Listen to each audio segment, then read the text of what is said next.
Picture this, you're watching security footage from a hotel elevator. It's grainy, black and white, the kind of mundane surveillance video you'll normally scroll past without a second thought. But this footage is different. For 4 minutes, you watch a young woman behaving in ways that seem to defy logical explanation. She presses elevator buttons in strange patterns. She steps in and out of the elevator repeatedly, as if she's playing hide and seek with someone you can't see. Her hand movements become increasingly erratic, almost ritualistic. 3 weeks later, that same woman is found dead, floating naked in the water tank on the hotel's roof. The tank was sealed from the outside, the roof was supposedly locked, and the path to reach that tank would have required superhuman strength or assistance from someone else. This is the story of Elisa Lam, a 21-year-old Canadian student whose death at the Cecil Hotel became one of the internet's most obsessed over mysteries. But today, we're not going to talk about conspiracy theories or supernatural explanations. Today, we're deep diving into the official police reports, the toxicology findings, and the mental health evidence that reveals far more complex and tragic truth than any ghost story ever could. Welcome back to Boisela, where the darkest mysteries are dragged into the light and nothing stays buried forever. If you're new here, we cover the cases others won't touch, the disappearances, the cover-ups, and crimes so disturbing they're whispered about more than they're spoken. I drop deep dives every Monday, Tuesday, Wednesday, Thursday and Friday. No fluff, no filler. So if you're into real stories that chill your spine and challenge your sense of what's possible, you're in the right place. Hit that subscribe button so you don't miss a single case. Tap that bell if you want to be first to know when something drops. And if this story hits you like it hit me, give it a like so we know you want more just like it. Now, let's jump into this story.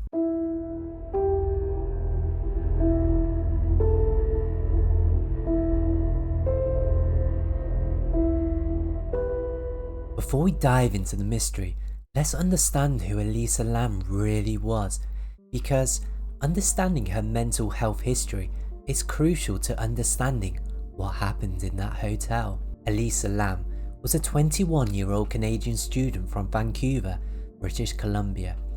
She was studying at the University of British Columbia, bright, articulate, and by most accounts, a typical woman navigating the challenges of university life.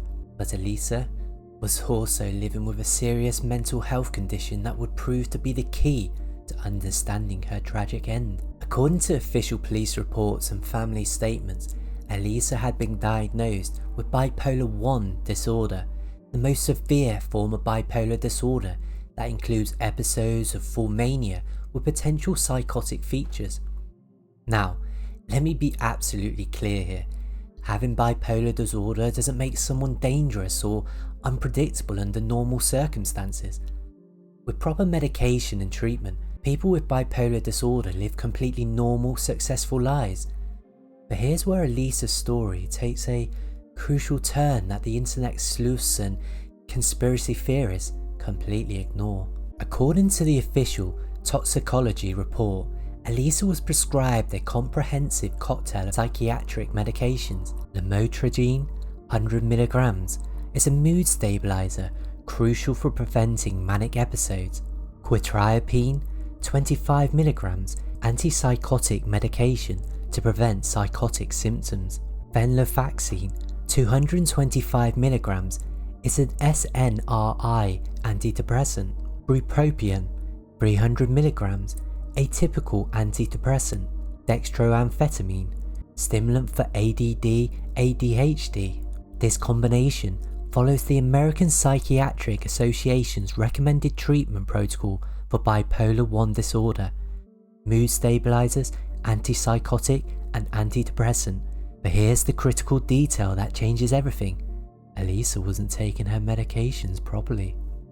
When the Los Angeles County Coroner's Office released the toxicology report, it contains findings that should have ended every conspiracy theory about Elisa's death, but instead, These crucial details were largely ignored by internet sleuths looking for exotic explanations. Let's look at these critical toxicology findings. Medications present in therapeutic levels. Venlafaxine, which is our antidepressant, was found in heart, blood and liver. It was taken on the day she died. Medications at subtherapeutic levels. Bupropion, which is our atypical antidepressant, only metabolites detected, hadn't taken it the day she died. Lamotrigine, which is our mood stabilizer, crucial for preventing manic episodes. The report shows quantity not sufficient, critically low levels, and medications completely absent. Quetiapine, which is our antipsychotic medication to prevent psychotic symptoms, was not detected. Dextroamphetamine, the stimulant for ADD, ADHD, was not detected. Do you understand what this means? Elisa was taking antidepressants without the mood stabilizers and the antipsychotics that keep bipolar patients stable. This is like removing the brakes from a car while leaving the accelerator there. Medical research shows there's a very strong risk of mania associated with taking antidepressants alone for bipolar disorder, particularly drugs like bupropion, which can actually trigger manic episodes in bipolar patients. The toxicology report reveals that Elisa was essentially self-medicating in the most dangerous way possible for someone with her condition. In January 2013, Elisa made a decision that in hindsight was the first clear sign of an impending manic episode. She decided to take a solo trip to California. Now, solo travel isn't unusual for young people, but according to her online posts and family statements, this trip was completely out of character for Elisa. She had been struggling with severe depression, often unable to leave her house or interact with people except anonymously online. For someone who had written about being unable to socialize face to face and feeling isolated from the world, suddenly packing up and traveling alone to Los Angeles represented a dramatic personality shift. Exactly the kind of impulsive behavior associated with the beginning of a manic episode. The trip itself followed a loose itinerary through California, with Los Angeles as one stop before she planned to continue to Santa Cruz. But it was in Los Angeles, at the infamous Cecil Hotel, where her journey would end. The Cecil Hotel, also known as Stay on Main or Death Hotel, wasn't just any budget accommodation. This downtown Los Angeles hotel had a dark history that seemed almost designed to amplify paranormal theories about Elisa's death. Built in 1924, the Cecil had been home to multiple suicides, murders, and had housed serial killers including Richard Ramirez, the Night Stalker, during his 1980s killing spree. The hotel's reputation for tragedy made it the perfect setting for internet conspiracy theories. But focusing on the hotel's spooky history misses the real tragedy. A young woman experiencing a severe psychiatric episode chose to stay in a place where she was essentially alone and vulnerable, with no support system and inadequate medication management. The elevator footage that launched 1,000 conspiracy theories has been analysed by multiple experts in body language, psychiatry and behavioural analysis. Their conclusions paint a very different picture than the supernatural explanations that went viral. Expert analysis by Dr. Jack Brown, a body language specialist. The initial behaviour, it's not in fear. Relaxed arm swing and fluid gait indicates she's calm, not feeling urgency. The button pressing is performed in 2 deliberate sessions, suggesting purposeful behaviour rather than panic. Sexual display behaviour, extended preening with arms behind heads and elbows out, indicate attraction or anticipation of meeting someone. Playful elements, a quick 2-step manoeuvre with playful quality when exiting elevator. Overall assessment, playing a game of hide and seek with possible sexual attraction component. Dr. Brown concluded, although at times she displays some anxiety, there is no indication of fear. There is definitely an element of play present here.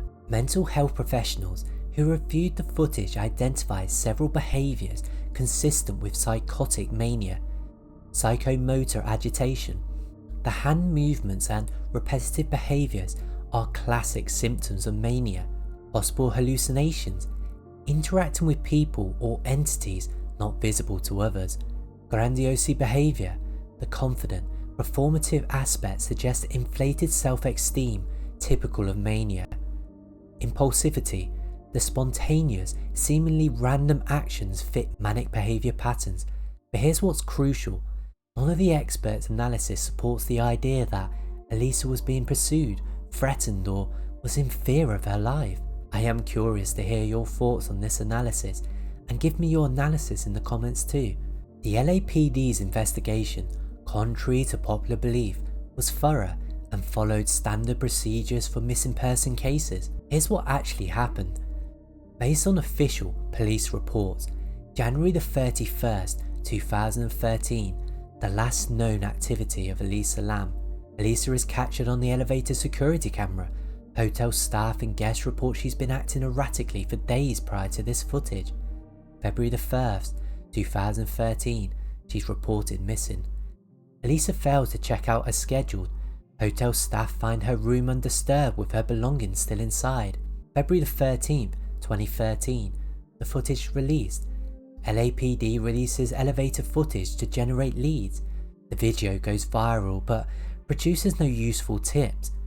February the 19th, 2013, the body is discovered. Hotel maintenance workers investigates guest complaints about water pressures and the taste.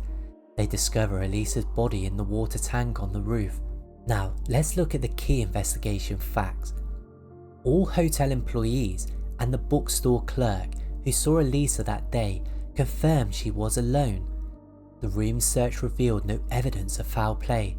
No suspicious persons or activities were identified. Cadavered dogs failed to detect her body initially because it was sealed in the water tank, preventing scent dispersion. The rape kit collected during autopsy was not processed due to overwhelming evidence pointing to mental health episode. Critics often claim the investigation was inadequate, but death investigation experts who reviewed the case concluded it followed proper protocols and was based on solid evidence. The discovery of Elisa's body in the hotel's water tank became the cornerstone of every conspiracy theory. How could she have accessed the roof? How could she have opened the heavy lid? How could she have closed it behind her? But when you examine the actual evidence rather than the internet speculation, the impossible mystery becomes tragically simple. Let's look at the facts about the roof access. The roof door was locked, but the fire escape provided easy access. Hotel employees confirmed the roof door alarm was not activated that night. A Chinese tourist later filmed themselves easily accessing the same roof on water tanks via the fire escape. No special skills, all tools were required to reach that roof. Next, let's look at the engineering analysis of the water tank lid. Internet theories claim the lid was impossibly heavy. Engineering analysis revealed the material, sheet steel, hinged at one end. Actual weight was approximately 30 pounds, which is 14 kilograms. Force required to lift it due to the hinge, only about 7 kilograms of force needed to lift. Opening required, she likely only opened it partially and squeezed through. Gravity would have closed it behind her. For comparison, this is less force than required to lift a typical toddler. The idea that the lid was impossibly heavy was simply internet mythology that grew with each retelling. The autopsy results. The official cause of death. Well, the Los Angeles County Coroner's autopsy provided definitive answers about how Elisa died, though these findings were largely overshadowed by internet speculation. The official autopsy findings: the cause of death, accidental drowning, contributing factor, bipolar disorder listed as significant condition. Evidence of foul play? There was none. No defensive wounds, trauma or signs of struggle. Maybe sexual assault? Well, no evidence found there. The body showed moderate decomposition consistent with being in water for approximately 3 weeks. Her clothing and personal belongings were found at the bottom of the tank with her. But why was she found naked? I hear you asking. Conspiracy theories point to Elisa being found nude as evidence of foul play, but the explanation is tragically practical. Wet clothing becomes extremely heavy and makes treading water nearly impossible. She likely removed her clothes while trying to stay afloat. This is a common survival instinct when trapped in water. People experiencing manic episodes often remove clothing for various reasons related to their altered mental state. The coroner's ruling of accidental death was based on comprehensive physical evidence, not speculation. So now we look at the facts: mental health versus foul play. What the evidence really shows us. Let's directly compare the evidence for mental health episodes versus the foul play theories, because this is where most of the internet discussions go wrong. Evidence supporting mental health episode: diagnosed bipolar 1 disorder, toxicology showing critically low medication levels, only taking antidepressants known to trigger mania in bipolar patients, erratic behaviour reported by hotel staff for days, solo trip is out of character for someone with severe depression, elevator behaviour consistent with psychotic mania, no evidence of fear in the footage, body language showing possible hallucinations, history of medication non-compliance. Evidence supporting foul play: none. No defensive wounds, no signs of struggle, no evidence of sexual assault. All witnesses confirmed she was alone. No alcohol in the system, which date rape drugs typically require alcohol. No forensic evidence of a second person. Roof access was easily available. Water tank lid weight was manageable. The evidence overwhelmingly points to a tragic accident during a severe manic episode, not foul play. One reason conspiracy theories gain traction is the stigma surrounding mental health. People found it easier to believe in supernatural explanations than just accept mental illness can cause seemingly impossible behaviour. Manic episodes can give people apparent superhero abilities. Psychotic breaks can make people do things that seem illogical to observers. The tragedy was preventable with proper medication compliance. The Elisa Lam case became one of the first viral true crime stories of the social media age, and it reveals some disturbing truths about how we consume tragedy as entertainment. Within days of the elevator footage being released, armchair detectives were creating elaborate theories involving everything from government conspiracies to dimensional portals. The more outlandish the theory, the more attention it received. Lost in all this speculation was a simple, tragic reality. A young woman with a serious mental illness died because she wasn't taking her medication properly. The internet's obsession with supernatural explanations overshadowed the real issues, the challenges of medication compliance for mental health patients. The dangers of young people travelling alone during psychiatric episodes, the lack of mental health support systems for university students, the stigma that makes families reluctant to discuss mental illness publicly. Instead of learning from this tragedy, the internet turned Elisa into a character in a ghost story. Multiple expert analyses of the Elisa Lam case have reached the same conclusion, based on the evidence rather than speculation. From a death investigator standpoint, the Lam case was thoroughly investigated and backed by fact-based evidence. The evidence that the law enforcement, medical specialists and investigators gathered reinforced their ruling of accidental death. Psychiatric professionals. The combination of her diagnosed bipolar disorder, subtherapeutic medication levels, and behavioural evidence from the elevator footage all point to a severe manic episode with psychotic features. Forensic pathologists. The autopsy findings are entirely consistent with accidental drowning. The absence of trauma Defensive wounds or evidence of struggle supports the conclusion of accidental death during a psychiatric episode. The scientific consensus is clear. Elisa Lam died by accidental drowning during a severe manic episode brought on by medication non-compliance. The truth about Elisa Lam isn't as exciting as ghost stories or government conspiracies. It's not as mysterious as dimensional portals or supernatural forces. The truth is tragically simple. A brilliant young woman with a serious mental illness stopped taking the medication that kept her stable. During the resulting manic episode, she made a series of impulsive decisions that led to her accidental death. The elevator footage that launched 1,000 conspiracy theories was simply a recording of someone experiencing a severe psychiatric episode. The impossible circumstances of her death become entirely possible when you understand the effects of mania on behaviour and decision making. Every piece of official evidence, the toxicology report, the autopsy finding, the police investigation, the expert analysis, it all points to the same conclusion. Yet, internet mythology persists because people prefer exciting mysteries to tragic realities. Elisa Lam deserves better than to be remembered as a character in a ghost story. She deserves to be remembered as a real person whose death could have been prevented with better mental health support and medication compliance. The hotel security footage that still baffles investigators doesn't baffle investigators at all. It's been thoroughly analysed and understood.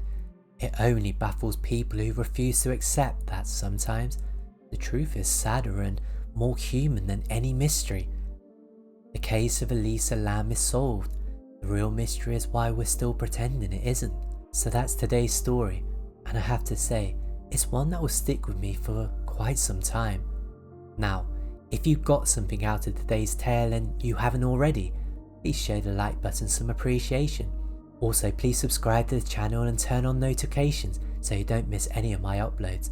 Until next time, brilliant people, keep questioning everything, stay curious, and remember, the truth is often stranger than fiction. Cheers for watching, and I'll see you in the next one.